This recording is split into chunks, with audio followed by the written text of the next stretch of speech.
ബജ്രംഗ് ദൾ മുൻ നേതാവ് സുഹാസ് ഷെട്ടിയുടെ കൊലപാതകത്തിൽ പ്രതിഷേധിച്ച് വിവിധ സംഘടനകൾ മംഗളൂരുവിൽ ആഹ്വാനം ചെയ്ത ബന്ദ് പൂർണ്ണം. നിരവധി ബസ്സുകൾക്ക് നേരെ കല്ലേറുണ്ടായി. കടകമ്പോളങ്ങളെല്ലാം അടഞ്ഞുകിടന്നു. ഇന്നലെ അർദ്ധരാത്രിയിലും ഇന്ന് പുലർച്ചെയുമായി ഉടുപ്പി, ദക്ഷിണ കന്നഡ മേഖലകളിലായി 3 പേർക്ക് വെട്ടേറ്റു. സംഘർഷം വ്യാപിക്കുന്നത് തടയാൻ മംഗളൂരുവിൽ മെയ് 6 വരെ നിരോധനാജ്ഞ പുറപ്പെടുവിച്ചു. കൂടുതൽ പോലീസിനെയും മേഖലയിൽ വിന്യസിച്ചിട്ടുണ്ട്. സുഹാസ് ഷെട്ടിയുടെ കൊലപാതകികളെക്കുറിച്ച് കൃത്യമായ വിവരം ലഭിച്ചെന്ന് പോലീസ് വ്യക്തമാക്കി. 6 അംഗ സംഘമാണ് കൊലപാതകത്തിന് പിന്നിലെന്നാണ് കണ്ടെത്തൽ. കേസ് അന്വേഷണത്തിനായി പ്രത്യേക സംഘത്തെ നിയോഗിച്ചതായി കർണാടക ആഭ്യന്തരമന്ത്രി ജി പരമേശ്വര പറഞ്ഞു. Four different teams to catch these culprits. We are going to bring them to books. We will not have any compromise on this.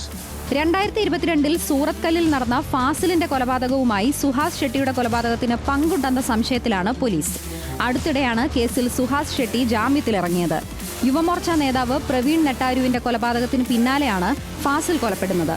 Karnataka പോലീസിന്റെ ഗുണ്ടാ ലിസ്റ്റിൽപ്പെട്ട സുഹാസ് ഷെട്ടിക്കെതിരെ നിരവധി ക്രിമിനൽ കേസുകൾ നിലവിലുണ്ട്.